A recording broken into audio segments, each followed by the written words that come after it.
लेकिन बात 2025 की छिड़ी चुकी है, तो आप मार्केट आउटलुक भी ले लेते हैं। पाइपर सैरिका के फाउंडर और फंड मैनेजर अभय अग्रवाल हमारे साथ हैं। अभय, स्वागत है आपका सीएनबीसी आवाज पर। एक काफी वॉलेटाइल साल रहा है 2024 वाला, लेकिन बताइए 25 से कितनी उम्मीदें, कितनी अपेक्षाएं लेकर उतरे इस बाजार में? क्या रिटेल निवेशकों को दिल थाम के बैठना होगा या फिर वैसे ही रिटर्न्स देखने को मिलेंगे जो शायद 20, 22, 21 वाले साल में देखने को मिले? Good afternoon Harshada. देखिए, जो कोविड के बाद की जो रैली हुई, उससे जो नए इन्वेस्टर्स आए मार्केट में और जो पहले भी थे, एक ऐसी एक्सपेक्टेशन बन गई कि ये जो मार्केट है ये तो हर थोड़े करेक्शन के बाद ऊपर ही जाएगा। थोड़ा उस एक्सपेक्टेशन पे लगाम लगी है। मुझे लगता है कि रियलिटी चेक भी आया है कि मार्केट में आप एज्यूम नहीं कर सकते कि एक जो थीम चल रही है वो हमेशा चलती रहेगी। और जो अभी लास्ट सेगमेंट में जो डेटा मैं देख रहा था, पीएसयू स्टॉक्स का, डिफेंस स्टॉक्स का, एक अच्छा स्टार्क रिमाइंडर है इन्वेस्टर्स के लिए कि आप अच्छे स्टॉक्स लें, पर फिर भी एक वैल्यूएशन मैटर करता है और ट्रिगर्स मैटर करते हैं। तो मुझे लगता है जो 2025 का साल है वो एक कंटिन्यूएशन रहेगा 24 का, इन द सेंस कि मार्केट ढूंढेगा ट्रिगर्स जिनके बेसिस पे वो ब्रेकआउट कर सके। और सबसे बड़ा ट्रिगर हर्षदा है अर्निंग्स का। तो जो अब क्वार्टरली अर्निंग्स आनी शुरू हो जाएंगी अगले हफ्ते से या उसके हफ्ते के बाद, उस पे वो बहुत इंपॉर्टेंट होंगी, क्योंकि वो पूरे साल का एक मोमेंटम डिसाइड करेंगे कि मैनेजमेंट कमेंट्री क्या है, near term outlook, medium term outlook, plus last quarter के रिजल्ट्स क्या थे। और इससे एक गाइडेंस मिलेगी इन्वेस्टर्स को कि क्या ट्रिगर्स डेवलप हो रहे हैं, क्या ग्रोथ वापस आ रहा है इकोनॉमी में, क्या, और उसके ऊपर अगर इंटरेस्ट रेट पे क्या नजरिया बनता है आरबीआई का, वो भी एक बहुत इंपॉर्टेंट मैटर होगा। At the same time downside पे भी कोई ऐसे बड़े ट्रिगर्स नहीं है, ग्लोबल वॉलेटिलिटी नहीं है इस समय। तो मुझे लगता है एक मार्केट, मेरा एक्सपेक्टेशन है कि अगले क्वार्टर में कम से कम एक रेंज बाउंड रहेगा हर्षदा। और उस रेंज के विद इन ही इन्वेस्टर्स को वॉलेटिलिटी का फायदा उठा के अपॉर्चुनिटीज ढूंढनी पड़ेंगी। अभय जी, गुड आफ्टरनून। तो आपकी प्रेफर्ड इस समय top stock ideas, top themes क्या होंगी फिर? गुड आफ्टरनून अनुज। अभी हमारा फोकस, जैसे हम काफी समय से कह रहे हैं, एक है फार्मास्यूटिकल का, और फार्मास्यूटिकल्स को मैं दो पार्ट में ब्रेक करूंगा अनुज। एक है जो एक्सपोर्टर्स हैं, जेनरिक एक्सपोर्टर्स हैं, बड़ी कंपनीज। अगेन डिस्क्लेमर, ये कोई मेरे बाय और सेल रिकमेंडेशंस नहीं है, पर हमारे मॉडल पोर्टफोलियो में हैं ये स्टॉक्स और वो पब्लिकली अवेलेबल भी हैं इन्वेस्टर्स के लिए।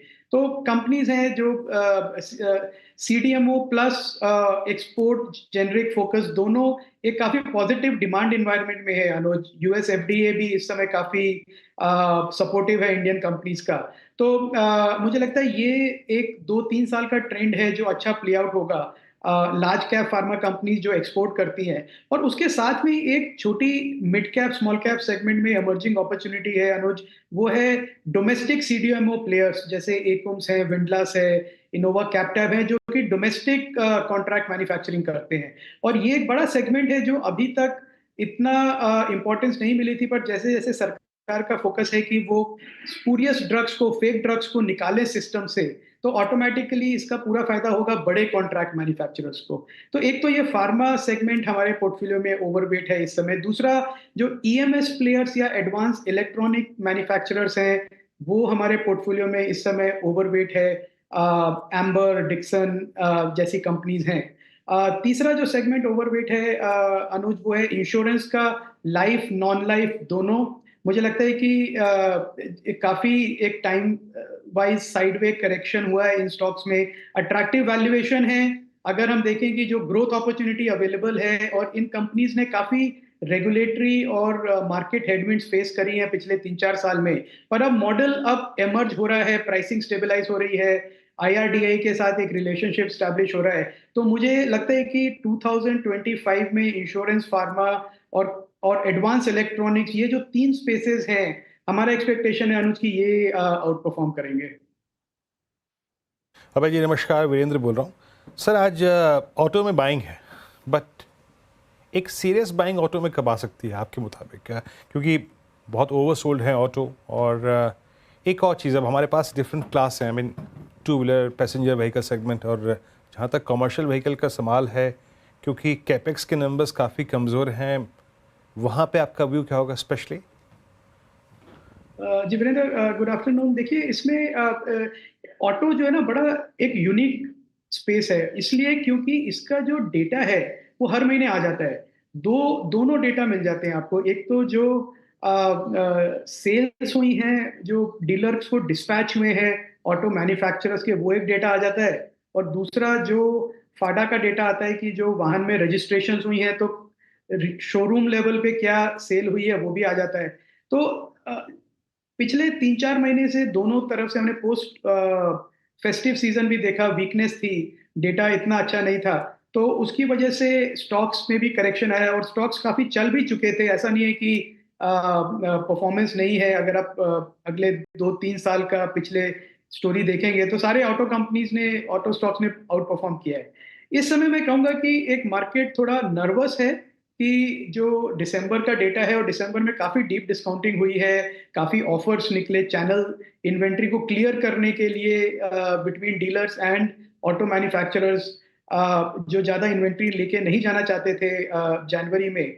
तो अब मैं भी बहुत इंटरेस्ट के साथ वेट कर रहा हूँ कि फर्स्ट वीक ऑफ जनवरी में सेल का डेटा क्या आता है, और मुझे लगता है उसके बाद ही ऑटो सेक्टर पे एक व्यू बनेगा कि क्या वर्स्ट इज बिहाइंड अस। जो फेस्टिव सीजन की बाइंग नहीं आई, उसकी जो इन्वेंट्री थी अब वो एब्जॉर्ब हो गई है, अब नए मॉडल लॉन्चेस जो है वो मार्केट एब्जॉर्ब कर लेगा। पर इसमें एक जो दूसरा कॉन्स्टिट्यूएंट है वो है ईएमआई की कॉस्ट का। ईएमआई की कॉस्ट अभी भी एलिवेटेड है, अनअफोर्डेबल नहीं है पर एलिवेटेड है। तो आरबीआई का जो रेट कट है और उसके अलावा भी थोड़ा रेट का सॉफ्टनिंग होगी, ईएमआई की कॉस्ट कम होगी। आई थिंक ये दो चीजें इंपॉर्टेंट है इन्वेस्टर्स के लिए before buying into auto stocks. अब एक जो मुझे जिसकी ज़्यादा चिंता हो रही, शायद दूसरों को नहीं, वो रुपये की वीकनेस है। आज 85, 81 हो गया अभय जी। अब इसको अगर ग्लास हाफ फुल देखें तो क्लियरली ये पॉजिटिव रहेगा हमारी आईटी फार्मा कंपनियों के लिए। रफली किस तरह का एज मिल सकता है मार्जिन्स पर? कुछ गणित हो पाया है क्या, स्पेशली टेक्नोलॉजी कंपनियों के लिए? ये देखिए, हिस्टोरिकली अभी मैंने रिसेंट कैलकुलेशन नहीं किया है हर्षदा, पर मैंने जब ये पहले देखा था और मैनेजमेंट से बात भी करी थी कि भाई आप रुपी सडनली 3-4% डेप्रिशिएट हो गया, तो क्या इसका मतलब है कि आपका जो ईबीडीए मार्जिन या ईबिट मार्जिन है वो उतना ही बढ़ जाएगा, एज्यूमिंग कि आपकी डॉलर प्राइसिंग सेम है। तो मुझे उस टाइम पे ये फीडबैक मिला था कि जो कस्टमर्स हैं वो भी जानते हैं और वो भी पूरा फायदा नहीं देते हैं, तो थोड़ी शेयरिंग हो जाती है। तो मुझे लगता है मार्जिन पे डेफिनेटली फायदा होगा, बिकॉज ऐसा नहीं है कि डॉलर डेप्रिसिएशन है, अप्रिसिएशन है, रुपी डेप्रिसिएशन है तो वो पूरा का पूरा फायदा इंडियन कंपनीज उठा लेंगी या बायर्स कुछ नहीं छोड़ेंगे। मुझे लगता है रफली वो शेयर हो जाता है। तो पर मार्जिन बढ़ने से ज्यादा हर्षद, मुझे लगता है कि जो हमारी जो अभी आईटी कंपनीज हैं और फार्मा कंपनीज भी हैं, वो इस मौके को यूज करेंगे अपना रेवेन्यू बढ़ाने के लिए, क्योंकि एक प्राइस कॉम्पिटिटिवनेस आ जाती है। अगर आप मार्जिन वही रखें तो आप कस्टमर्स को ज्यादा बेटर प्राइसिंग दे सकते हैं। तो मुझे लगता है कि since everybody is chasing growth, अभी सबका मूड यही है कि हाई पी मल्टीपल्स हैं, तो ग्रोथ कैसे आए टॉप लाइन में।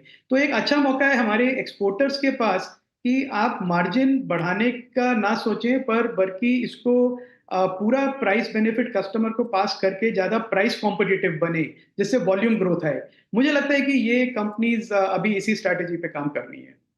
इस साल का स्टॉक ऑफ द ईयर रहा है डिक्सन टेक। क्या ऐसे स्टॉक्स में यहाँ पर भी बाइंग करेंगे आप?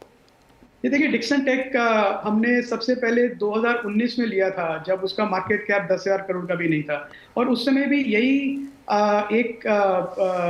और डिक्सन के अलावा और भी ईएमएस प्लेयर्स हैं जिसपे हमारा काफी फोकस रहा है। एम्बर एक और कंपनी है जो सिमिलर स्पेस में है, एग्जैक्टली सिमिलर नहीं है पर एक आउटसोर्स मैन्युफैक्चरर है इलेक्ट्रॉनिक कंपोनेंट्स के। और उसके बाद भी नई कंपनीज में भी लिस्टिंग हुई है, केन्स है, एवलॉन है। तो ये स्पेस एक बहुत ही अट्रैक्टिव स्पेस है लॉन्ग टर्म इन्वेस्टर्स के लिए, क्योंकि वैल्यूएशंस एलिवेटेड हैं पर वो कैप्चर कर रही हैं नियर टर्म ग्रोथ को।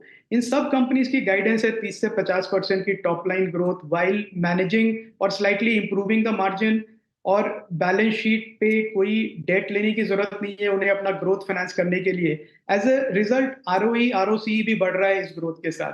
तो ये बड़ी रिमार्केबल अपॉर्चुनिटीज हैं। डिक्सन उसमें एक है, सबसे बड़ा नाम है, इसलिए ज्यादा जाना चाहता है।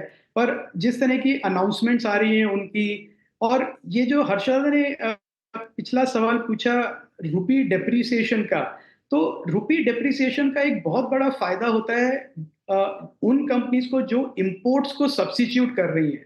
तो अगर आप डोमेस्टिक कॉस्ट स्ट्रक्चर से इंडिया में वही चीज बना लेंगे जो आपको इंपोर्ट करनी पड़ती थी, तो ऑटोमेटिकली वो एक कॉम्पिटिटिव प्राइसिंग और कॉम्पिटिटिव प्रोडक्ट हो जाता है।